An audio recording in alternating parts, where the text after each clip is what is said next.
जब लोग आपको तकलीफ़ देने के लिए कोई तजवीज़ नहीं ढूंढ पाते तो वो सबसे पहला इल्ज़ाम आपकी मुखलिसी पर लगाते हैं, बिना देखे कि कसूरवार आप हैं या वो खुद।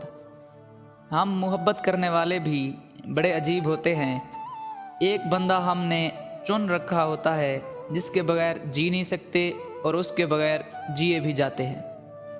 कभी कभी हम अपने जज्बात बिल्कुल शेयर नहीं कर सकते कि हम किस को कितना मिस करते हैं, कितना चाहते हैं। वजह ईगो नहीं होता, बस खौफ होता है, डर लगता है और उस बात से डरते हैं कि कहीं हमारे एहसासात की बेकदरी ना हो जाए।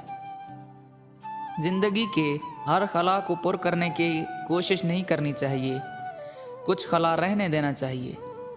हम जैसों को ठीक वक्त पे ख्वाब कुचल देना चाहिए।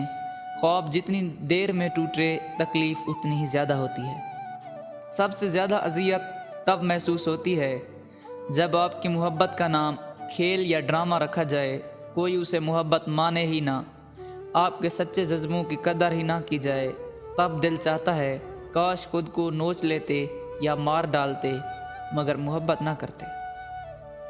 हमेशा उन लोगों के साथ रहें जो गलती होने पर आपको डिग्रेड करने की बजाय समझाएं और नरम रवैया अपनाएं और गलती का एहसास दिलाएं।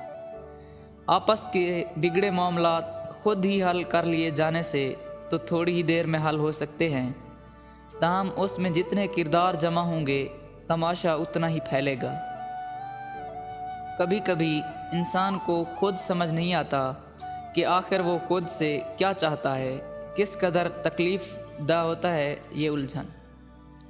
होंठों को चूमते वक्त औरत अपनी आंखें इसलिए बंद कर लेती है क्योंकि वो आम जिंदगी से ज़्यादा ख्याल में रहना पसंद करती है।